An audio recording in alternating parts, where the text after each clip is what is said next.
World's biggest astrology community in Tamil. Online Astro TV, வாழ்வின் வெளிச்சம். Online astro டிவியை கண்டு மகிழுங்கள். நிகழ்ச்சியின் தொடக்கமாக இன்னைக்கு ஒரு அற்புதமான ஒரு ஸ்பீச்சஸ் எல்லாம் நம்ம பார்க்க போகிறோம். முதல் எப்பயுமே அப்படின்னு பார்த்தீங்க அப்படின்னா என்னுடைய அசிஸ்டன்ட் விஜய் புருஷோத்தமன் அவர்கள், அவர்களுக்கு வந்து பார்த்தீங்க அப்படின்னா நிறைய கட்டிடங்களை ஒரு 15 வருஷமாக அவர் ஆய்வு பண்ணிட்டு இருக்காரு. இப்போ வந்து நிறைய வாஸ்து விஷயங்கள் எல்லாத்தையுமே அவர் தான் பண்ணிட்டு இருக்காரு. அதில் வந்து பார்த்தீங்கன்னா வாஸ்து தோஷ நிவர்த்திகள் அப்படின்ற ஒரு தலைப்பில் தன்னுடைய அனுபவ கருத்துக்களை இங்கே பகிருமாறு அவரை அன்புடன் அழைத்து இந்த நேரத்தை அவருடன் ஒப்படைக்கிறேன். இப்போ எல்லாத்துக்குமே வாஸ்து பற்றி எல்லாருமே ஓரளவுக்கு தெரியும். இருந்தாலும் வாஸ்து தோஷம்னா என்னங்க சார்? வாஸ்து தோஷம் எதில் வருது, எப்படி வருது? வாஸ்துங்கிறது வசிப்பிடம், வசிப்பிடங்கிறது பூமி சம்மந்தப்பட்டது. அந்த பூமி எப்படி இருக்கணும், பூமி வந்து தூய்மையாக இருக்கணும். அப்போ இப்போ எல்லாமே எங்கே கிடைச்சாலுமே வந்து ஆக்குபை பண்ணுறோம், எல்லா இடத்துலையுமே கட்டடம் கட்டுறோம், ஒரு இடம். அப்போ அந்த இடத்த யாரும் சோதிக்கிறது கிடையாது. அந்த இடத்துல கட்டடம் கட்டி பால் காய்ச்சி உள்ளார கூட்டிகிட்டு போய் அன்றைக்கி உட்காந்து அதை சாப்பிட்ற டைம்லேருந்து கவுண்ட் டவுன் ஸ்டார்ட்ஸ். அப்போ இருந்து பிரச்சனை ஸ்டார்ட் ஆகும். அப்போ என்ன பிரச்சனை? அது வரைக்கும் நல்லா தாங்க சார் இருந்தேன். வீடு கட்டி என்றைக்கு பால் காய்ச்சி உள்ளார போனோம், அன்னையிலேருந்து ஒரு நிம்மதியே இல்லைங்க சார். இப்படி நிறைய பேர் சொல்கிறத கேட்டுட்ருக்கிறோம். அது என்ன, பூமியை வந்து சோதிக்காமல் வாங்கிறது. பூமி என்னென்னா கடுமையாக, அது தோஷத்தை முதல்ல சொல்லிடுறேன். கடுமையாக கடன்பட்டவர் பூமி, நோய்வாய்ப்பட்டவர் பூமி, துர்மரணம் அடிக்கடி நிகழக்கூடிய பூமி, வம்பு வழக்குகளால் பாதிக்கப்பட்ட பூமி. குடும்பத்தில் யாராவது இருந்தாங்கன்னா வீட்டுக்குள்ளாரே பறிச்சுக்குவாங்க. அப்போ இது வந்து இப்போ கேரள மாநிலத்தில் அது வந்து நடைமுறையில் இன்றைக்கு வரைக்கும் இருக்குது. அதே மாதிரி 4ஆம் இடம் ஜாதகத்தில் 4ஆம் இடம் பாதிக்கப்படுறது, 4ஆம் இடத்துல மாந்தி தொடர்பு இருக்கிறது, 3ஆம் இடம் முடக்கு ஆகிறது, 3ஆம் இடத்துல மாந்தி இருக்கிறது. இந்த மாதிரி நிறைய சொல்லிட்டு போகலாம். அதே மாதிரி இப்போதான் வந்து கொத்து மடத்துக்கு கட்டடம் கட்டுறோம். கட்டடம் கட்டிட்டு அதை உயரம் பண்ணுறதுக்காக பேஸ்மெண்ட் போட்டு அதை உயர்த்துறதுக்காக அந்த காலத்தில் மண் இங்கிருந்து வெட்டி எடுத்துட்டு வரோம், புது மணல். இப்போ புது மணலே கிடையாது. யாரோ இடிச்சு போட்ட ஒரு கட்டடத்தை ஒரு ஸ்கிரப் வேஸ்ட் மாதிரி அந்த மணலை கொண்டாந்து சென்னையெல்லாம் புது மணலே கிடைக்கல. அப்போ அதுக்கு ஒரு பரிகாரம், பூமிக்கு ஒரு பரிகாரம், புது மணல் அந்த கொத்து மணலை கொட்டி அந்த பேஸ்மெண்ட் போடுறதுக்கு அதுக்கு ஒரு பரிகாரம் செய்ய வேண்டியதாக. 2 பரிகாரம் இப்போ சென்னையில் போய் செஞ்சுட்டு வந்தாங்க. ஏற்கனவே அந்த பூமி சல்லிய தோஷமான பூமி, சல்லிய தோஷத்துக்கு ஒரு பரிகாரம். இந்த தோஷமெல்லாம் சேர்த்தா என்ன சொல்லுவாங்கன்னா சல்லிய தோஷம்னு பேர். அப்போ அந்த சல்லிய தோஷத்துக்கு பூமிக்கு ஒரு பரிகாரம். அதுக்கப்புறம் அந்த பேஸ்மெண்ட்லாம் கட்டி பில்டிங்லாம் வசத்துறப்ப அந்த உள்ளுக்குள்ளார போட்டு மேடை ஏற்றுவாங்க. அதுக்கு நகஸ்கரம் வேஸ்ட் மணல். அப்போ ஏற்கனவே பில்டிங்கோடைய மணல் கொண்டாந்து கொண்டாங்க. அப்போ அதுக்கு ஒரு பரிகாரம் செய்ய வேண்டும். அதெல்லாம் செஞ்சு அந்த பூமி சுத்தம் பண்ணாதான் கரெக்டாக நம்ம இருக்கக்கூடிய சூழ்நிலை உருவாகும். அப்படி இல்லைன்னா அந்த கொட்டு மண்ணில் இருக்கக்கூடிய படிவாயு இருக்கக்கூடிய என்ன கெட்ட பயிர்களும், அதே மாதிரி இந்த பூமியோட தோஷங்களும், அந்த எல்லாமே மனம் சம்பந்தப்பட்டது தான். அதனால தான் அந்த காலத்தில் சொன்னாங்க, மனமது செம்மையானால் மந்திரம் தேவையில்லை. அந்த மனம் வந்து அந்த மணலாக இருக்கும், அந்த மண்ணாக இருக்கும். அப்போ அந்த மண்ணு கொட்டி அதுக்கு மேலே ஒரு பரிகாரம் செய்கிறது. அது எப்படி செய்யணுங்கிறது வழிமுறைகள் சொல்கிறேன். அதே மாதிரி அதுக்கு ஒரு உதாரணத்தையும் சொல்கிறேன். தமிழ்நாட்டில் இப்போ புதுசாக சட்டசபை கட்டினாங்க. அதில் யாராவது போய் ஒரு அது என்ன ஆச்சு, அந்த இடத்துல சல்லிய தோஷம். அந்த இடத்துல யாருமே போய் ஒரு சிம்போல் வச்சு ஒரு முதலமைச்சராகி உட்கார முடியாது. அப்போ அதுதான் ஒரு உதாரணம். தமிழ்நாட்டில் இப்போ நான் பேசுகிறேன்னா அது ஒரு உதாரணம். இந்திய நம்ம பிரைம் மினிஸ்டர் லெவல்லாம் நிறைய இருக்குது. அதெல்லாம் இங்கே வந்து நான் வீடியோவில் சொல்ல விரும்புகிறேன். காந்தி அம்மா, ராஜீவ் காந்தி அவங்களாம் எப்படி ஒரு நிகழ்வு, அவங்களுடைய இறுதி எப்படி நிகழ்வு சம்பவம் எப்படி நடந்தது, அதெல்லாம் நம்ம பார்க்கணும். அதெல்லாம் எதனால வந்தது? வாஸ்து தோஷத்தால் வந்தது. ஒவ்வொரு முதலமைச்சரும் எல்லாரும் நல்லா இருப்பாங்க, அவங்களுடைய வாழ்க்கை வரலாறு படிச்சு பார்க்கணும். அது எதுனா வாஸ்துவோடைய சம்மந்தப்பட்டிருக்கும். அவங்களுடைய நல்லா ஆளுமை திறன் நல்லா இருக்கும். ஆனால் வசிப்பிடங்கிறது அது குடும்பத்தில் சேர்ந்து இல்லாத நிலைமை. இது எப்படி சார் பார்க்கறது?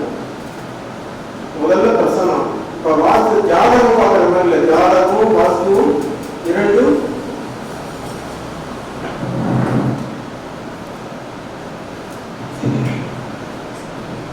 ஜாதகமும் வாஸ்துவும் இரண்டும் இரண்டு கண்கள். ஏற்கனவே சொல்லியிருக்கேன், விநாசகாலே விபரீத புத்தி.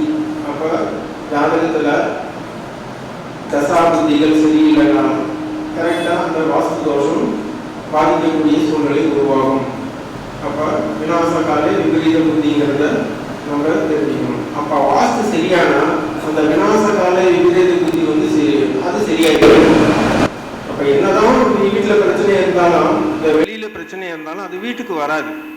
இப்ப கடன்காரங்க வீட்டுக்கு கதவை தட்ட மாட்டாங்க, ரோட்ல கேட்டு ரோட்ல போயிடுவாங்க. இப்ப நிறைய பேர் என்ன கேட்குறாங்கன்னா, சார் காலங்காத்தால நிறைய கடன் வாங்கிட்டேன், காலங்காத்தால பில் அடிச்சாவே எனக்கு கருக்குன்னு இருக்குது, ஹார்ட் ட்ரபிள் வருது, பதட்டமா இருக்கு அப்படிங்கிறாங்க. அப்ப வாஸ்து நல்லபடியாக வீட்டை அமைத்து கொண்டால், வாஸ்துபடி வீட்டை நன்றாக அமைத்து கொண்டால் வீட்டுக்கு கடன்காரம் வர மாட்டாங்க. வீட்டில் வந்தால் நிம்மதியாக இருக்கலாம்.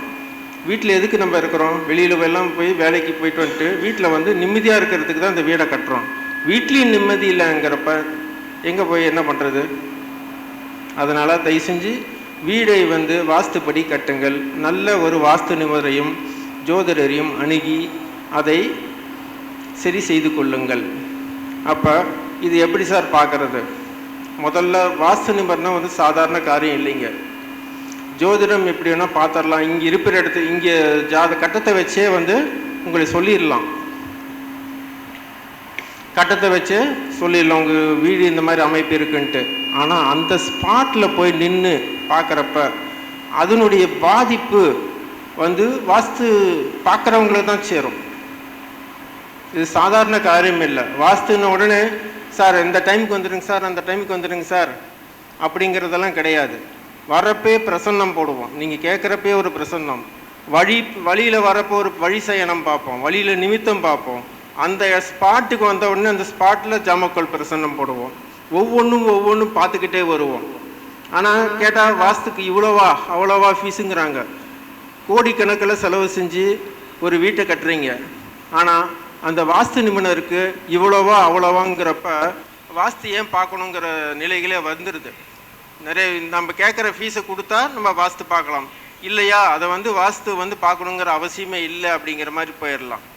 நிறைய பேர்த்துக்கு உண்மையிலே கஷ்டமான ஜீவங்களுக்கு ஃபீஸ் வாங்காமல் கூட போய் பார்த்துருக்குறோம், உண்மையிலே கஷ்டப்பட ஜீவன்களுக்கு. ஆனால் கையில் வச்சிருக்கிறப்ப ஒரு கொடுத்து வாஸ்து பாருங்கள், தாராளமாக கொடுத்து வாஸ்து பாருங்கள். இந்த டைம் எல்லாம் குறிச்செல்லாம் வர முடியாதுங்க. முந்தா நாள் கூட வாஸ்து பார்க்குறதுக்காக மதுரை வாடிப்பட்டி வரைக்கும் போயிருந்தேங்க. நான் போய் எந்த கஸ்டமரும் என்னால் ஒரு டைம் டிலே ஆகக்கூட நான் ப்ராப்பராக போயிட்டேங்க. ஆனால் அவங்களால வர முடியல. மத்தியானம் வரேன்னு சொன்னவங்க மணி 6 மணிக்கு பொழுது இறங்கி போய் வர்றாங்க. எப்படி போய் வாஸ்து பார்க்குறது சொல்லுங்கள்? அதெல்லாம் அவங்களுடைய சூழ்நிலை வாஸ்து பார்க்க விடாது. இப்போ சல்லிய தோஷத்தை முதல்ல சொல்லிடுறேன். தோஷத்தை ஏற்கனவே லிஸ்ட் அவுட் பண்ணிட்டேன். அந்த சல்லிய தோஷத்தை எப்படி நிவர்த்தி செய்யறது?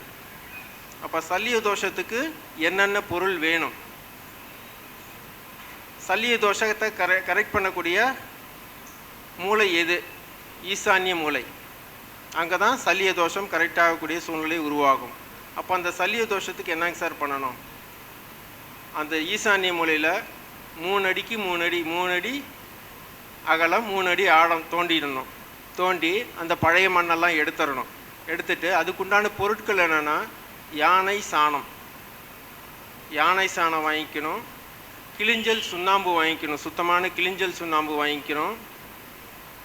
அதுக்கப்புறம் ஆற்று மணல், சுத்தமான ஆற்று மணல் இல்லைன்னா கடல் மணல், அதேமாரி சுத்தமான கங்கா தீர்த்தம். இப்போ இங்கெல்லாம் போயிட்டு வரீங்க இல்லையா, ராமேஸ்வரம் கங்கா தீர்த்தம் இல்லை குலதெய்வ கோயிலிருந்து தீர்த்தம், அதுக்கு அப்புறம் பூசணிக்காய், அதுக்கப்புறம் குலதெய்வத்தில் இருக்கக்கூடிய மஞ்சள் குங்குமம், உங்கள் குலதெய்வத்தில் கொடுக்கக்கூடிய பிரசாதங்கள் எல்லாம் அதில் போட்டு நேரத்தை குறித்து அந்த சல்லிய தோஷத்தை நிவர்த்தி செய்யணும், பூஜை செய்யணும். சார் இது கொட்டினா சரியாக போயிடுமா அப்படின்னு ஒரு கேள்வி கேட்கலாம். ஏன்னா பூமி வந்து தட்டையாக இல்லை, 23 டிகிரி 30 பாகை ஒரு சாய்வாக போய்கொண்டு இருக்கிறது. அப்போ இந்த ஒரு சல்லிய தோஷ பரிகாரம் செய்தால் அந்த பூமி, நீங்கள் எந்த உங்களுடைய பவுண்ட்ரி எதுவோ அந்த பூமி வந்து சுத்தமாகும். இதை வந்து பழங்கால நூலில் எழுதியிருக்காங்க, சல்லிய தோஷத்தை நிவர்த்தி செய்வது எப்படி. அப்போ இந்த பழைய மண், அந்த அடியில் உண்மையான மண்ணை எடுக்கிறீங்க இல்லையா, அந்த 3 அடி அகலம் 3 அடி ஆழம் தோன்றீங்க இல்லையா, அந்த தோண்டி எடுத்து கடைசியாக இருக்கக்கூடிய பூமியுடைய உண்மையான மணல் இருக்கும், மேலெல்லாம் கொட்டு மணல் இருக்கக்கூடிய வாய்ப்பு இருக்குது. அந்த அடி மணலை எடுத்துக்கொண்டு போய் உங்கள் ஊருக்கு அருகில் உள்ள ஆற்றிலேயோ கடல்லையோ போய் கரைச்சிட்டு வரணும். ஒரு துணியில் கட்டி போய் கரைச்சிட்டு வரணும், அன்றைய நாளே போய் செஞ்சிடணும். இது என்னைக்கு செய்யணுங்க சார்? ஞாயிற்றுக்கிழமை காலையில் செய்யணுங்க சார். ஞாயிற்றுக்கிழமை காலையில் 3 அடி ஆழம் 3 அடி அகலம் எல்லாம் வெட்டிட்டு அந்த அடி மணலை மட்டும் ஒரு சட்டியோ இல்லை 3 கைப்பிடியோ எடுத்து தனியாக வச்சுட்டு அந்த இதில் ஒரு ஆற்று மணலை முதல்ல உள்ளார போட்டுட்டு அதுக்கப்புறம் யானை லத்தி இருக்கு இல்லைங்களா, யானை சாணத்தை போட்டு விட்டு அதுக்கப்புறம் கிளிஞ்சல் சுண்ணாம்பை அதுக்கு மேலே போட்டுட்டு அதுக்கப்புறம் மஞ்சள், கிளிஞ்சல் சுண்ணாம்புனா 5 கிலோ 10 கிலோ வாங்கி விட்டுக்கோங்க, அந்த இடத்துக்கு தகுந்த மாதிரி. ஆற்று மணலும் ஒரு 5 சட்டி 10 சட்டி வாங்கிக்கோங்க, புது மணலாக இருக்கணும். அந்த ஆற்று மணலும் சுத்தமானதாக இருக்க வேண்டும். அப்போ இதெல்லாம் கொட்டிட்டு உங்கள் குலதெய்வத்தோடைய இருக்கக்கூடிய அந்த பிரசாதம், திருநீர், அப்புறம் புனித யாத்திரையெல்லாம் போயிட்டு வந்திருப்பீங்க இல்லையா, அந்த எலுமிச்சம்பழம், மற்றபடி அந்த விபூதி குங்குமம் மஞ்சள் எல்லாமே போட்டுட்டு அதில் ஒரு பூசணிக்காயும் சேர்த்து உள்ளார போட்டுடணும்.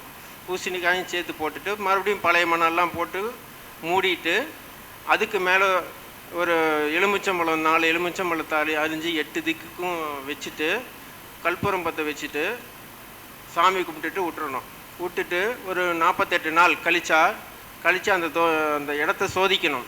சோதிச்சோம்னா பிரசன்னம் பார்த்தோம்னா அந்த இடம் புனிதமாக இருக்கும், சுத்தமாக இருக்கும். அந்த எடுத்த மணலை கொண்டு போய் ஆற்றுல கரைச்சிட்டு கை கால் கழுவிட்டோ குளிச்சுட்டு தான் மறுபடியும் வீட்டுக்குள்ளார வரணும். அது ஒரே நாளில் அந்த ஞாயிற்றுக்கிழமையில் இந்த ப்ராசஸ் செய்யணும். இதை செஞ்சு நிறைய பேர் வந்து தோஷ நிவர்த்தி அடைஞ்சிருக்கிறாங்க. இப்போ கூட சென்னையில் பெருங்களத்தூரில் ஒரு வீட்டுக்கு ஆல்ட்ரேஷன் பண்ணி, பழைய வீடு வாஸ்துவே சரியில்லாத வீட்டுக்கு ஆல்ட்ரேஷன் பண்ணி இந்த சூழ்நிலைகளை சரி செய்து இப்போ வந்து வாடகைக்கு விட்டுருக்குறாங்க. அவங்களுக்கு வேறு எந்த விதமான சோர்ஸ் கிடையாது. கணவன் மனைவி, கணவனுக்கு வேலைக்கு போக முடியாத சூழ்நிலை, வாடகைக்கு அங்கே 2 ஹாஸ்பிட்டல் இருக்குது.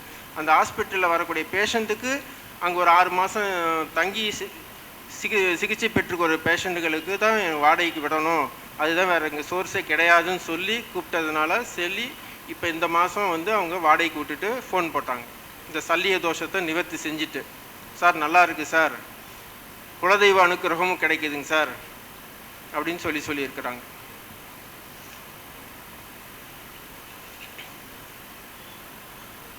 அதே மாதிரி வீட்டு தலைமகன் சார், எல்லா வாஸ்து இப்படி கரெக்டாக இருக்கணும்னா எல்லா இடத்துலையுமே கரெக்டாக இருக்காது. ஆனால் எப்படி நல்லா இருக்கிறாங்க, அவங்க செய்யக்கூடிய தொழிலுக்கு தகுந்த மாதிரி வாஸ்து அமைக்கணும். இப்போ கறிக்கடைக்காரங்கன்னா அதுக்கு தகுந்த மாதிரி ஒரு தொழில், நைருதி வந்து பாதிக்கப்பட்டால்தான் கறிக்கடைக்காரங்க நல்லா இருப்பாங்க. ஒரு கசாப்பு வெட்டக்கூடியவர்கள், இப்போ எல்லாமே சிக்கன் பிராய்லர் எல்லாம் நிறையா வந்துருச்சு இல்லைங்களா, அவங்க வீடு எப்படி இருக்கணும், ஒரு அரசு அதிகாரியுடைய வீடு எப்படி இருக்கணும், ஒரு தொழில் செய்பவருடைய வீடு எப்படி இருக்கணும், அவர் வீட்டின் தலைமகன் என்ன தொழில் செய்கிறார்களோ அந்த தொழிலுக்கு தகுந்த மாதிரி வீட்டு வாஸ்தை அமைக்க வேண்டும். வீட்டு அமைப்பும் அவருக்கு தகுந்த மாதிரி அமைச்சிக்கிட்டாதான் வந்து நல்லது. எங்கள் தாத்தாவே சொல்லியிருக்கிறார், எனக்கு அப்புறம் வாசலை மாற்றி வச்சுக்கோங்க. ஏன்னா அவர் மளிகை கடை பலசர கடையெல்லாம் வச்சு நல்ல ஒரு நிலையில் இருந்தார். அவருக்கே அப்படி தெரியும். அவர் அப்போ தான் தெரியுது இவ எதுக்கு எங்கள் தாத்தா அந்த மாதிரி சொல்லிட்டு போனாருன்னு எனக்கு தெரியுது. ஆனால் எங்கள் மாமா வந்து அதை கேட்கல, அதே வாசப்படியை வச்சுக்கிட்டு சின்னப்படுறாரு, சொல்லியும் கேட்கல. ஆனால் எங்கள் தாத்தா என்ன சொல்லி வச்சுட்டு போனார்னா, எனக்கு அப்புறம் வாசப்படியை மாற்றி வச்சு பிழைக்க பாருங்கன்னு சொல்லிட்டு போயிருக்காரு. ஆனால் இப்போ வாஸ்து கட்டுக்கிறதுனால அது எதுக்கு சொன்னாருங்கிற காரணம் இப்போ தான் புரியுது. அதே மாதிரி வீட்டுக்கும் ஆயுள் உண்டு, மூச்சு சுவாசம் எல்லாமே உண்டு. வீட்டில் போய் நின்று அமைதியாக நீங்கள் அந்த ஒரு அமைதியாக உட்காந்துருந்தீங்கன்னா அந்த வீடு பேசும். வீட்டுக்கு 15 வருஷம் 25 வருஷம் 50 வருஷங்கிறது ஆயுள்லாம் இருக்குது. அப்போ தான் ஏதாவது பிரச்சனை வரப்போ தான் வீட்டை ஆல்ட்ரு பண்ணுங்கிற எண்ணம் வரும். வீட்டையை கொஞ்சம் இடித்து மாற்றி அமைக்கலாமா, தரையை மாற்றி தளத்தை மேல் தளத்தை போடலாமா அப்படிங்கிற ஒரு எண்ணம் வரும்.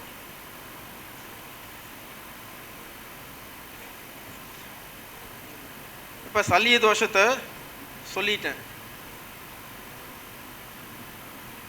இதில் சல்லிய தோஷத்தில் ஏதாவது உங்களுக்கு டவுட் இருக்கா?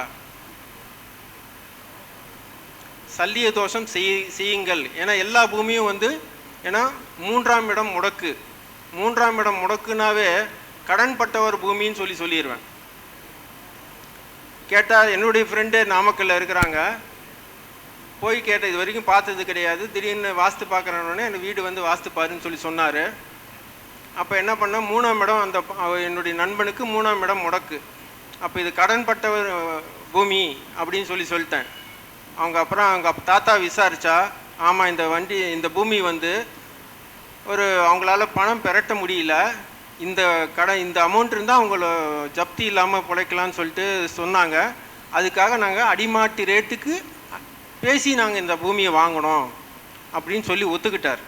அப்போ 3ஆம் இடம் முடக்குனாவே நீங்கள் தைரியமாகவே சொல்லலாம், இது வந்து கடன்பட்டவர் பூமி, துர்மரணம் அடைந்தவர் பூமி, பிரச்சனைக்குண்டான பூமி.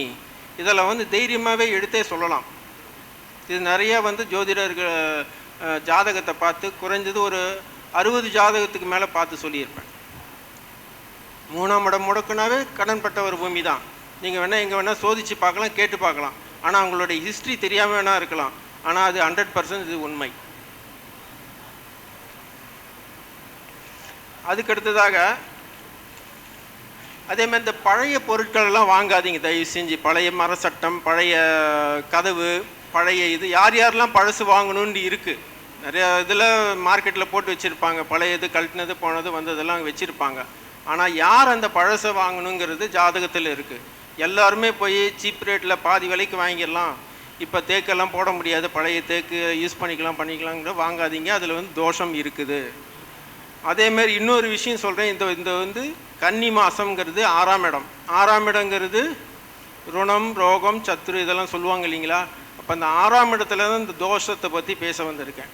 அப்போ 6ஆம் இடத்துல தோஷத்தை பேசிட்டு அதுக்குண்டான நிவர்த்தியும் சொல்ல வந்திருக்கேன். அப்போ 6ஆம் இடங்கிறது பிரச்சனைக்குண்டான இடம், அதுக்கு தோஷ நிவர்த்தி 12ஆம் இடம். 6க்கு 7 நேரடியாக 12ஆம் இடம். அப்போ அந்த தோஷ நிவர்த்தியை செஞ்சுக்கோங்க.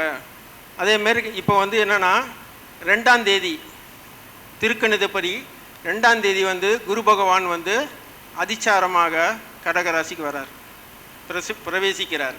அப்போ என்ன பண்ணுவாங்கன்னா, காசு இருக்கிறவங்க செல்வந்தர்கள் தங்கம் வாங்கிறதுக்கு நிறைய வந்து விருப்பப்படுவாங்க. குரு உச்சத்துக்கு வர்றாரு, தங்கம் வாங்கலாம் அப்படிங்கிறது வருவாங்க. குரு ரேட்டு நல்லா ஏறும். அப்போ இல்லாதப்பட்டவங்க என்ன பண்ணுவாங்க, கஷ்டத்தில் இருக்கிறவங்க வித்தரலான்ட்டு விற்பாங்க, அவங்க கஷ்டத்துக்காக விற்பாங்க. அப்போ என்ன கஷ்டத்துக்கு விற்கிறாங்களோ உடனே அந்த நகையை வந்து நம்ம ஆசைப்பட்டு வாங்கிடக்கூடாது. ஜோதிடர்களை அணுகி பிரசன்னம் பார்த்து நீங்கள் வாங்கலாமா வேணாமா, பழைய நகைகள் வாங்கலாமா வேணாமான்னு சொல்லிட்டு நீங்கள் வந்து கேட்டுட்டு வாங்குங்க. ஏன்னா இப்போ ஒரு தோஷத்தை வாங்குறீங்க. முந்தான ஒருத்தர் ஜாதகம் பார்த்தாங்க, பிள்ளை இல்லாதோர் நகை, ஆளுக்கு 25 பவுன் வாங்கினாங்க. அக்கா தங்கச்சிங்க, எங்கள் பெரியம்மாவுக்கு பிள்ளை இல்லை, பிள்ளை இல்லாதவங்க நகை வாங்கிட்டாங்க. சரிங்களா, வாங்கலாமா? வாங்கிட்டாங்க. அந்தம்மா வாங்கலாமான்னு என்கிட்ட கேட்குறாங்க. வாங்கினது இருந்தாங்க வீட்டில் பிரச்சனை, தோஷம். கையில் என்னைக்கு அதை வாங்கினீங்களோ அன்னிலேருந்து வீட்டில் பிரச்சனை, தோஷங்கள். பிள்ளை இல்லாத பூமி ஒரு சில ஆய்வு ஜாதகம்லாம் இருக்குது. பஞ்சமி தீதியில் பிறந்து வியாதிபாத நாம யோகம், அதில் இன்றைக்கி வியாதிபாத நாம யோகம் தான். வியாதிபாத நாம யோகம் இன்றைக்கி பஞ்சமி தீதி, நேற்று பஞ்சமி தீதின்னு நினைக்கிறேன். பஞ்சமி தீதி வியாதிபாத நாம யோகத்தில் பிறந்தவங்க பிள்ளை இல்லாத சொத்து கட்டாயம் வாங்குவாங்க. ஒரு ஜாதகத்தை போய் பார்த்தேன், சார் பிள்ளை இல்லாத சொத்து ஏதாவது வாங்கினீங்களா? அவங்களுக்கு குழந்தை இல்லை. ஆமாங்க, எங்கள் அத்தை தான் காசு கொடுத்து தாங்க வாங்கினோம், அத்தை இறுதி வரைக்கும் காப்பாற்றிக்கிறோம், சவரட்னை செய்கிறோன்னு சொல்லிட்டு வாங்கினேங்க. இதெல்லாம் உண்மை. ஜாதகத்தை கட்டாயம் ஆய்வு செய்யணும். இப்போ பிள்ளை இல்லாத சொத்துனா அவங்களுக்கு அந்த ஏக்கம் இருக்கும், பிள்ளை இல்லையே, நம்மளுக்கு ஒரு வாரிசுக்கு பிள்ளை இல்லையேங்க அந்த ஏக்கம் இருக்கும். அந்த பதிவு அவங்களுடைய பொருட்கள் மீது இருக்கும். அதை வாங்குறப்ப என்ன வரும்? அதனுடைய பாதிப்பு அந்த ஜாதகருக்கு சேரும். அப்போ அது எப்படிங்க சார்? தோஷத்தை நிவர்த்தி செஞ்சு தான் அதை வாங்கணும். தங்கத்தையும் தோஷம் கேட்டால் தங்கம் தோஷம் இல்லைன்னு சொல்லுவாங்க. ஆனால் தங்கத்தையும் தோஷ நிவர்த்தி செஞ்சு தான் வாங்கணும். கேட்டால் நான் உடனே அந்த ஜுவல்லர்ஸில் போய் மாற்றிக்கிட்டேங்க அப்படின்னு சொல்கிறதும் சரி வராது. அதை தோஷம் நிவர்த்தி செஞ்சதுக்கப்புறம் தான் நீங்கள் அதை மாற்றணும். அதேமாதிரி அந்த காலத்தில் பூமியை செக் பண்ணுறதுக்கு பசுமாட்டை ராத்திரி அதில் மேய விடுவாங்க. பசுமாடு, ஆடு அதெல்லாம் மேய விடுவாங்க. அந்த மாடு மிரளாமல் இருந்தால் அந்த பூமி நல்ல பூமின்னு அந்த காலத்திலே தெரிஞ்சுக்கிட்டோம். படிப்பறிவு இல்லாத காலத்தில் இப்பவும் அது சோதனை செய்கிறாங்க. ஆனால் ஒரு நாள் அந்த மாட்டுக்காரனோட அந்த இடத்துல இருக்கணும். நல்லா படுத்து தூங்கி நல்லா நிம்மதியாக இருந்துச்சுன்னா அந்த பூமி நல்ல பூமின்னு அர்த்தம். இல்லை அந்த மாடு மிரண்டுக்கிட்டு அத்துக்கிட்டு ஓடி போயிடுச்சுன்னா, அந்த மாடு இல்லை, அந்த இடத்துல நிற்க முடியல, அந்த இடத்த விட்டு வெளியில் போகுது அப்படின்னா அந்த இடம் தோஷமான இடம்னு சொல்லி நம்மளே புரிஞ்சிக்கலாம். அதேமாரி அந்த பூமி பூஜை பண்ணுறப்ப மட்டும் இப்போ நம்ம கடைப்பிடிக்கிறோம். பூமி பூஜை போட்டு பாலக்கால் போடுறப்ப மட்டும் அந்த பாலக்கால் போட்டு குழி தோண்டி அதில் பூவெல்லாம் போடுவோம் இல்லை, 7 பெண்கள் 5 பெண்கள்லாம் போட்டு அந்த பாலக்கால் பூஜை போடுறப்ப அதை மட்டும்தான் இப்போ பார்த்துட்ருக்குறோம் நடைமுறையில். அதுக்கு வேறு எதுவும் நம்ம பார்க்குறது இல்லை. அந்த பூ எப்படி வலதுபுறமாக சுற்றுதா இடதுபுறமாக சுற்றுதா அப்படிங்கிறத மட்டும் இந்த காலகட்டத்தில் அதை பார்த்துட்ருக்குறாங்க. ஆனால் இதெல்லாம் முழுமையாக சோதிக்க வேண்டும். அதே மாதிரி வீட்டில் தலைமுடி, பெண்கள் இப்போ எல்லாமே ஃப்ரீ ஹேர் ஸ்டைல் தான். ஃப்ரீ ஹேர் ஸ்டைல் இருந்தால் வீடு பார்த்தா வீட்டை சுற்றி தலைமுடி. அப்போ ராகு அதிகமாக வலிமையாக இருக்கிறவங்கள போய் பார்த்தோம்னா, சார் ஏமா வீட்டு ஃபுல்லாக தலைமுடியாக இருக்கேன்னா, ஆமாங்க சார் வீடு ஃபுல்லாகவே என் தலைமுடி தாங்க சார் இருக்குது, பறந்துக்கிட்டே இருக்குங்க சார். முடியை கட்டுங்க. முடியை கட்டி அந்த வீட்டில் ஒரு முடி கூட இருக்கக்கூடாது. அது ஒரு தோஷ நிவர்த்தி. அதுக்கப்புறம் வீடு வாஸ்துப்படி இல்லை, நான் என்ன சார் செய்கிறது, கோடிக்கணக்கில் போய் வீட்டு கட்டிட்டேன், என்ன பண்ணும்? உங்களுக்கு சக்தி இருந்தால் வருடத்துக்கு 3 முறை ஹோமம் செய்து கொள்ளுங்கள், வேறு வழி இல்லை. இந்த ஹோமம் செஞ்சு கூட ஒரு நண்பரே, நம்ம ஜோதிடத்துறையில் இருக்கக்கூடிய நண்பர்களே, அவங்க வாடகை வீட்டில் தான் இருக்கிறாங்க அடிக்கடி. ஆனால் வாஸ்து சரியில்லாத வீட்டில் தான் குடியிருக்கிறாங்க. ஆனால் அடிக்கடி அவங்க ஹோமம் செய்கிறதும் தான தர்மங்கள் செய்கிறதும் இப்படியே செஞ்சிட்டு இருந்தாங்க. அவங்க வீட்டில் போய் எனக்கு கொஞ்சம் வீங்கிருச்சு, ஒரு இடத்துல அடிபட்டு கொஞ்சம் கால் வீங்கிருச்சு. அந்த இடத்துல போய் தூங்கிட்டேன். அங்கே தூங்கக்கூடிய சூழ்நிலை உருவாச்சு. ஒரு சில தோஷமான இடத்துல போனால் என்னால் தூங்க முடியாது. வாஸ்து தோஷமான இடத்துல போயிட்டுனா தூக்கம் வராது. ஏன்னா அதே இதில் ஃபீல்டில் இருந்துகிட்ருக்கிறதுனால அவங்க வீட்டில் போய் அதான் ஆச்சரியப்பட்டு அந்த உண்மையை எனக்கு தெரியும். ஏன்னா அவங்க அடிக்கடி ஹோமம் செஞ்சிட்ருக்கிறாங்க, அடிக்கடி தான தர்மங்கள் செஞ்சிட்ருக்கிறாங்க, அடிக்கடி கோயில் தீர்த்தத்துக்கு போயிட்டு வந்தால் தீர்த்தத்தெல்லாம் பிரசாதத்தெல்லாம் அந்த தீர்த்தத்தை தெளிக்கிறது பண்ணுற இதே வேலையாக செஞ்சிட்ருக்கிறாங்க. அப்போ வாஸ்து சரியில்லாத வீட்டிலும் எப்படி வாழலாம்ங்கிறது இது ஒரு எடுத்துக்காட்டு.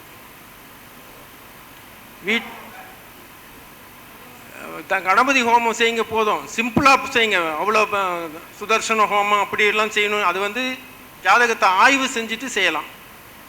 சிம்பிளாக ஹோமம் போடுங்க. சிம்பிளாக எவ்வளோ குறைச்சலான செலவு பண்ண முடியுமோ ஒரு 4 செங்கலை வச்சு சமைத்து குச்சி வச்சு நெய்யை போட்டு டெய்லி அக்னி ஹோத்திரி அந்த காலத்திலலாம் நம்ம செஞ்சிட்டு இருந்தோம். இப்போல்லாம் அது அக்னி ஹோத்திரிங்கிறது அடுப்பே பற்ற வைக்கிறதில்ல. எங்கே போய் அக்னி ஹோத்திரி செய்கிறது? அடுப்பே பற்ற வைக்க போகிறதில்ல. ஏதாவது டீக்கிறேன்னு கணவன் மனைவி இருவரும் போய் ஆஃபீஸ் போகிறாங்க. அப்பப்போ எங்கே போய் அடுப்பு பேத்துக்க முடிஞ்சால் டீ போடுறாங்க, காஃபி போடுறாங்க, ஏதோ ஒரு வேலை சமைக்கிறாங்க, எல்லாமே வெளி உணவு தான் சாப்பிட்றாங்க. அந்த இப்போ நீங்கள் வெளி உணவுன்னு சொன்ன உடனே அதுலேயும் ஒரு தோஷம் இருக்குது. அந்த காலத்தில் நம்ம ஊருக்கு போயிட்டு வர்றப்ப விருந்து சமைச்சு கொடுப்பாங்க, கறிக்காய் ஆக்கி கொடுப்பாங்க. அப்போ அதில் வந்து ஆணி, ஒரு கறிக்கட்டை, கறி துண்டு எல்லாம் போட்டு அனுப்புவாங்க. வழியில் வந்து சுடுகாடு போனது வந்ததெல்லாம் இருக்கும். அப்போ வந்து காற்று கருப்பு இருக்கும், அதனால் அதை வந்து மோப்பம் பிடிக்கக்கூடாது, வாசனையை உணர்ந்து நம்ம பின்தொடர்ந்து வரக்கூடாதுன்னு சொல்லிட்டு அந்த காலத்தில் போட்டு அனுப்புவாங்க. இப்போ எங்கே சார் போட்டு அனுப்புறது? ஜொமேட்டோ, ஸ்விக்கி, அவங்கெல்லாம் எந்த சுடுகாட்டு வழியாக வரானா, எதில் வரான்னு நம்மளுக்கு தெரியாது. அதை தின்னா என்ன ஆகும் சொல்லுங்கள் சார்? தோஷம் வருமா வராதா?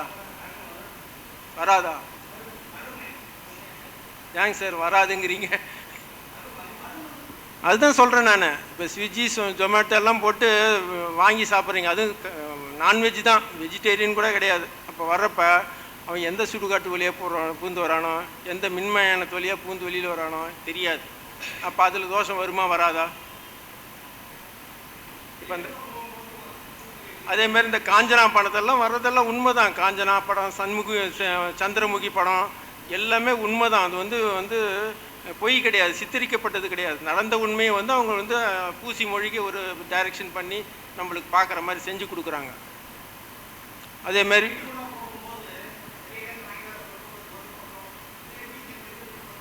ஆமாம், வீட்லேயே அங்கேயும் கடையில் தின்னு கை கழுவிட்டு வந்துடுங்க. ஏன் அங்கேருந்து கொண்டாந்து வரவழைக்கிறீங்க? அது வந்து ரொம்ப தப்பான அமைப்பு. இதெல்லாம் வந்து தோஷம். அது நிவர்த்தி செய்கிறதுக்கு வந்து ஹோமங்கள் செய்தணும். வீட்டில் நல்ல அவங்கவுங்க குல வழக்கப்படி, அவங்கவுங்கள மத வழக்கப்படி நல்ல பாடல்களை ஒலிக்க செய்யணும். காலையில் எழுந்திரிச்ச உடனே, அந்த காலத்தில் ரேடியோலாம் இருந்தது. அப்போ ரேடியோவில் என்ன போடுவாங்க? காலையில் எழுந்திரிச்ச உடனே ஒரு இந்து சாங் போடுவாங்க, அப்புறம் முஸ்லீம் சாங் போடுவாங்க, அப்புறம் கிறிஸ்டின் சாங் போடுவாங்க. இப்போ யாருமே ரேடியோ கேட்குறது இல்லையே, டிவியில் போடுறாங்க, அதையும் யாரும் ஒலிக்கிறது இல்லையே. நடுவில் 4 விளம்பரம் தானே வருது.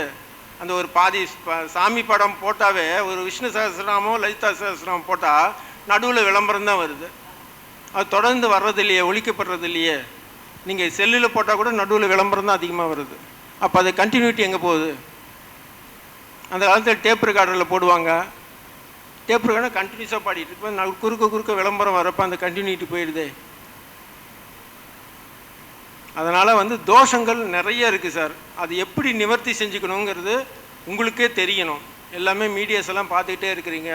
அதை எப்படி நிவர்த்தி செய்யணும்? வீடை வந்து நல்லா கூட்டி பெருக்கணும், தலைமுடி இருக்கக்கூடாது, நல்ல காலங்காத்தால் சுப்பிரபாதம் ஒழிக்க செய்யணும், இல்லை அவங்கவுங்களுடைய மத பாடல்களை ஒழிக்க செய்யணும், நல்ல சாம்பிராணி வாசனை போடணும், வெள்ளிக்கிழமை செவ்வாய்க்கிழமை நல்ல சாம்பிராணி போடணும், குங்குளியம், வெண்கடுகு இதெல்லாம் போட்டு, மருதாணி விதை இதெல்லாம் போட்டு வந்து தூப தீபங்கள் காமிக்கணும். இப்போ வந்து என்னென்னா, தூப தீபங்கள் இந்த பக்கம் காமிக்கிறாங்க, உள்ளார வந்து வேறு வெந்துக்கிட்டு இருக்குது, சிக்கன் மட்டன் வெந்திக்கிட்டு இருக்குது, வாசனை மட்டும் இந்த பக்கம் வருது. அப்படி தான் நிறைய வீட்டில் நடக்குது.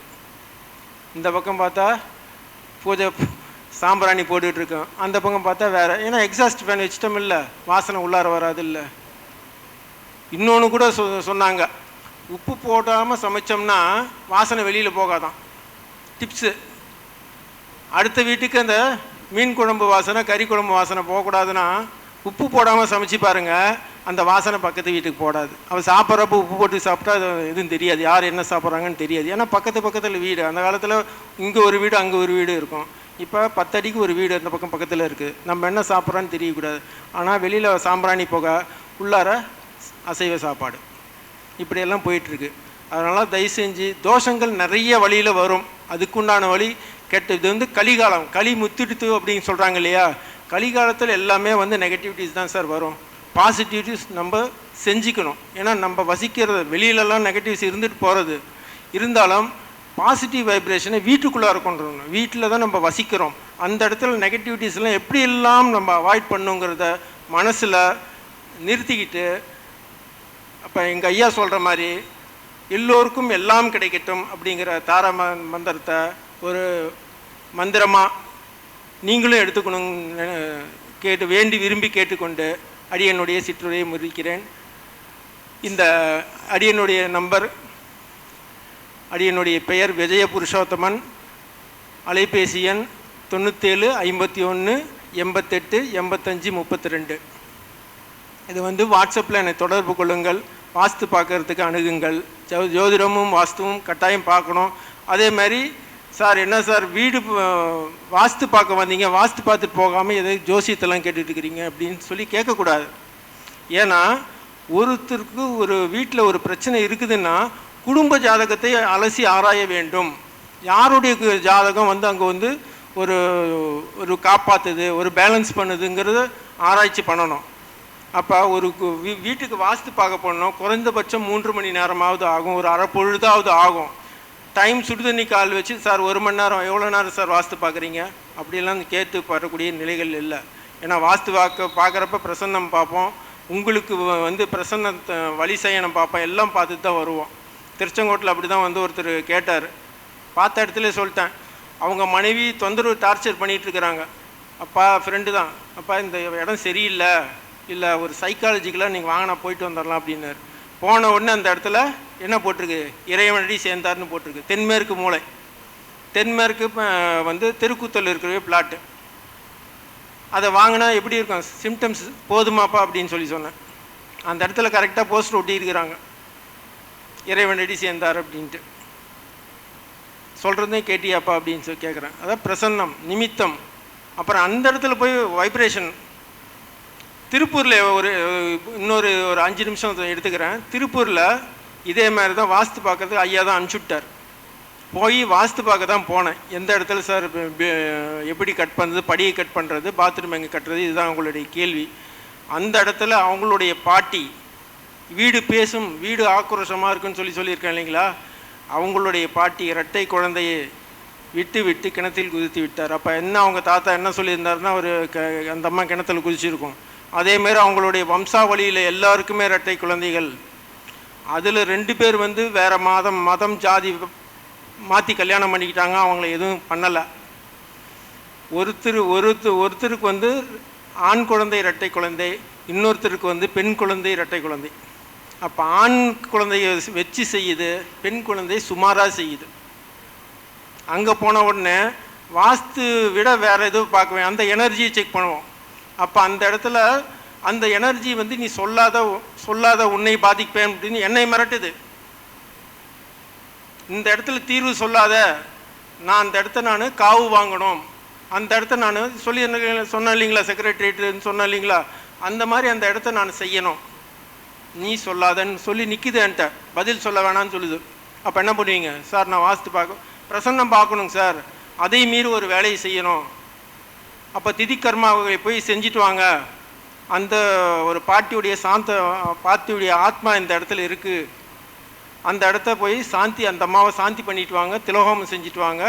நம்ம திருவள்ளம் போய் பரசுராம கஷேத்திரத்தை போய் திதி கொடுத்துட்டு வாங்க. அதுவும் ஒரு தடவை திதி கொடுத்தா பத்தாது, 3 முறை திதி கொடுக்க தான் அந்த பொண்ணு, அந்த அம்மா வந்து சாந்தமடையும். நீங்கள் எத்தனையோ முறை சார், நான் குலதெய்வ கோயிலுக்கெல்லாம் போயிட்டுருக்கேன். குலதெய்வ கோயிலுக்கு போய் பிரசன்னம் பார்க்குறோம். குலதெய்வ கோயிலுக்கு போயிட்டு உள்ளார இருக்க வரைக்கும் தான் அவங்களுக்கு எனர்ஜி நல்லா இருக்குது. வெளியில் வந்த உடனே அந்த அம்மா வெளியில் நின்று அவங்களுடைய அணுக்கிறதெல்லாம் பெற்றுக்குது. என்ன பண்ணுவாங்க, வெறுங்கையோடு தான் வீட்டுக்கு வருவாங்க. புரியுதுங்களா? இதில் இந்த ஐயா கேட்டதுனால இப்போ எனக்கு ஞாபகம் வந்து சொல்கிறேன். நான் இது ஐயாக்கிட்டையும் சொல்லிட்டேன். அவங்க ஒரு தடவை ஐயாவும் பிரசன்னம் போட்டு பார்த்தார். அவங்க வந்து 3 தடவை போயிட்டு சொல்லு அப்படின்ட்டார்.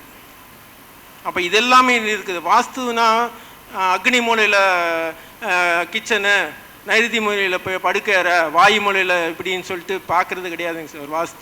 வாஸ்து வந்து உயிரை கொடுத்து பார்ப்பது தான் வாஸ்து. வாஸ்து பார்க்குறவங்களுக்கு எவ்வளோ பாதிப்படைந்து வாஸ்து நிபுணர்களுக்கு மட்டும்தான் தெரியும். நீங்கள் ஃபீஸ் வந்து இவ்வளோவா அவ்வளோவான்னு கேட்கக்கூடாது. நானும் ஃபீஸ் அதிகமாக வாங்குறது இல்லை. நான் தர்மசாஸ்திராவில் வந்து என்ன ஐயா ஃபீஸ் நிர்ணயம் பண்ணியிருக்காரோ அதுதான் வாங்குவேன். ஏன் சார் இவ்வளோ கம்மியாக வாங்குறீங்க அப்படின்னு கேட்பாங்க. இல்லை எங்கள் ஐயா இவ்வளோ தான் வாங்க சொல்லியிருக்காரு, எனக்கு இது போதுமானதுன்னு சொல்லுவேன். ஆனால் அதையும் தரத்துக்கு இவ்வளோவான்னு கேட்பாங்க. இதெல்லாம் ஏன் கேட்பாங்கிறதுக்காக இந்த சூழ்நிலையை சொல்கிறேன். அந்த வீடு பேசும், வீடு உங்களை கோபப்படுத்தும், உங்களை ஆக்ரோஷப்படுத்தும், உங்களை பாதிக்கும். அதை நம்ம சக்தி ஊட்டிட்டு தான் ஒரு இடத்துக்குள்ள போய் வாஸ்து பார்க்க போகிறோம். இது வாஸ்து பார்க்குறது சாமானியமான காரியம் கிடையாதுங்க. இதெல்லாம் நடந்த உண்மை. அந்த வாஸ்து பார்த்ததுக்கப்புறம் எங்கெங்கே போய் நம்ம எனர்ஜி சக்தி ஊட்டிக்கிறோம், இழந்த சக்தியை எப்படி ஊட்டிக்கிறோங்கிறது. இப்போ விஸ்வாமித்திரர் ஒரு திரிசங்குக்கு வந்து சொர்க்கத்தை அமைச்சு கொடுத்தாரா இல்லைங்களா? அப்போ திரிசங்கு மேலே இருந்து அவருடைய குஷ்டரோகம் பிடிச்சி அந்த ஊன்றுகோலை கையில் கீழே போட்டார் சொர்க்கம் கிடைச்ச உடனே. இப்போ விஸ்வாமித்திரர் ராஜ ரிஷி அந்த கையில் எடுத்துறார். அப்போ அந்த கர்மா வினையை விஸ்வாமித்திரர் அனுபவிக்கிறார். மறுபடியும் கடுந்தவம் பண்ணி தான் மறுபடியும் அந்த பழைய நிலையை அடையிறார். அந்த எனக்கும் என்னுடைய குருநாதரை வந்து கேட்டேன், சார் ஐயா எனக்கு நிறைய பிரச்சனை நல்லா பார்ப்பேன், என்னுடைய பழைய நிலையை அடைவது எப்படி அப்படின்னு கேட்டேன். போன வருஷம் இதே அடுத்த மாநாடு, போன மாநாட்டுக்கு முதல் மாநாடு விஜயாபதிக்கு போயிட்டு வந்தேன், இழந்த சக்தியை மீட்பதற்காக. அப்போ இழந்த சக்தியை மீட்பதற்காக விஜயாபதி போயிட்டு வந்த காரணத்தினால் அது என்னுடைய பெயரை நாமத்தை வந்து விஜய புருஷோத்தமன்னு பேர் வச்சார். அப்போ ஒவ்வொரு வாஸ்து நிபுணரும் போய் ஒவ்வொரு இடத்துலையும் பாதிப்பு உண்டாகும். இதை வந்து நேயர்கள், நீங்கள் பார்த்துக்கொள்ளக்கூடிய நேயர்கள் வந்து சாதாரணமாக நினைக்கக்கூடாது. அது எவ்வளோ கஷ்டப்படுறாங்க. ஒருத்தருடைய ஜாதகம் சொல்கிறது வேற, அது கர்மாவை எடுத்து சொல்கிறதும் அது வேற. ஆனால் வாஸ்து பார்க்குறது அதை விட கடுமையான நிலைகள். அதை வந்து மக்கள் இந்த ஆன்லைன் அஸ்ட்ரோ டிவி மூலியமாக பார்த்து கொண்டு இருக்கும் மக்கள் புரிந்து கொள்ள வேண்டும் என்பதற்காக தான் இந்த எடுத்துக்காட்டினை எடுத்து சொல்கிறேன். புரியுதுங்களா? வாஸ்து பார்க்குறது வந்து சாமானியமான காரியங்கள் கிடையாது. வாஸ்து பார்க்குறது குறைந்தபட்சம் 3 மணி நேரமாவது ஆகும். அந்த இடத்துல ஏதோ பிரச்சனையாக இருந்தால் அந்த இடத்துல மறுபடியும் ஒரு வேறு பிரசன்னம் போடப்படும், வேறு சூழ்நிலைகள் உருவாக்கப்படும். பல பிரசனங்கள், ஐயா 27 பிரசனங்கள் சொல்லி கொடுத்துருக்காரு. அப்போ உங்களுக்கு என்ன பிரசனம் தோணும் அதை செய்ய சொல்லுவோம். ஒரு விளக்கப்பத்த வைக்க சொல்லுவோம், ஒரு ஏதோ ஒன்று செய்ய சொல்லுவோம். வீட்டில் வந்து எப்படி வந்து வரவேற்கிறாங்க, ஆண்கள் வரவேற்கிறாங்களா, பெண்கள் வரவேற்கிறாங்களா, குடத்தை கமுத்தி வச்சிருக்கிறாங்களா, நிமித்தி வச்சிருக்கிறாங்களா, எல்லாத்தையுமே கவனிக்க வேண்டும். எங்கள் ஐயா சொல்லியிருக்கார், ஒருத்தர் வாஸ்து ஒரு பிரசன்னம் பார்க்க வர நீயே நோட் பண்ணுன்னு சொல்லி ஐயா கற்றுக் கொடுத்துருக்கிறார். அப்போ எல்லாமே வந்து டேலண்ட் பண்ணி எல்லாமே கற்று தேர்ந்திருந்தால்தான் அந்த இடத்திற்கு தகுந்தாற் போல பிரசன்னம் பார்த்து அதுக்கு தீர்வு செய்ய முடியும். அதனால் அதனுடைய பாதிப்பும் அதனுடைய சூழ்நிலைகளும் என்னங்குது இந்த பொதுமக்கள் பார்த்து கொண்டிருக்கிற பொதுமக்கள் பார்த்து தெரிஞ்சுக்கணுங்கிறது தான் இவ்வளோ உணர்ச்சி வசப்பட்டு உண்மையை பேசுகிறேன். தெரியுதுங்களா? அதனால் எனக்கு அடியனுக்கு வாய்ப்பு கொடுத்த தர்மசாஸ்திரா ஜோதிட வித்யாலயாவின் தலைவரும் குருநாதருமான திரு சாஸ்தானா மணிகண்டராஜ் ஐயா அவர்களுக்கும், இதை நேரடியாகவும் ஆன்லைன் அஸ்ட்ரோ டிவி மூலியமாகவும் ஒளிபரப்பிக் கொண்டு இருக்கும் திரு ஆன்லைன் அஸ்ட்ரோ டிவி உரிமையாளர் திரு முத்துப்பாண்டி ஐயா அவர்களுக்கும் அடியனது நன்றியை கலந்த வணக்கத்தை தெரிவித்துக் கொண்டு அடியனுடைய சிற்றுரையை முடித்துக் கொள்கிறேன். நன்றி, வணக்கம்.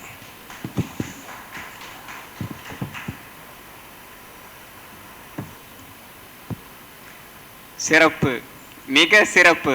அப்படின்ற மாதிரி வாஸ்து தோஷ நிவர்த்தி இதை பற்றி அவருடைய அனுபவங்கள் மட்டும் இல்லாமல் அவர் நேரடியாக போயிட்டு என்னென்ன ஒரு பாதிப்புகளை வந்து அவர் சந்தித்தாரோ அது எல்லாமே உங்ககிட்டயே அவர் பகிர்ந்திருக்கிறாரு. இதனால் வந்து என்ன அப்படின்னா, இவர் சொன்ன மாதிரி நம்ம ஜாதகம் என்னமோ எங்கே இருந்தாலும் பார்த்துடலாம். நீங்கள் ஃபாரின்ல இருந்து கூட நீங்கள் date of birth, time, place of birth சொன்னால் போதும், நாம் இங்கிருந்து பார்க்க முடியும். ஆனால் அதுவே இப்போ வந்து வாஸ்து பார்க்கணும் அப்படின்னா அங்கேருந்து வீடியோ காலில் காமிச்சு இது இந்த மூலை, இது இந்த மூலை அப்படிலாம் சொல்லிலாம் வந்து வாஸ்து வந்து அப்படி எதுவுமே பார்க்க முடியாது. நேராக நம்ம போயிட்டு அங்கே போனால் மட்டும் உங்களுக்கு என்ன குறை அப்படின்றதே நமக்கு தெரியும். அந்த வகையில் புருஷோத்தமன் ஐயா அவர்கள் வந்து மிக சிறப்பாக பேசியிருக்கிறாரு. அதனை தொடர்ந்து சிறப்பாக பேசிய ஐயா அவர்களுக்கு வாஸ்து நிபுணர் ஈஸ்வரன் ஐயா அவர்களை புத்தகம் கொடுத்து சிறப்பிக்குமாறு அன்போடு கேட்டுக்கொள்கிறேன்.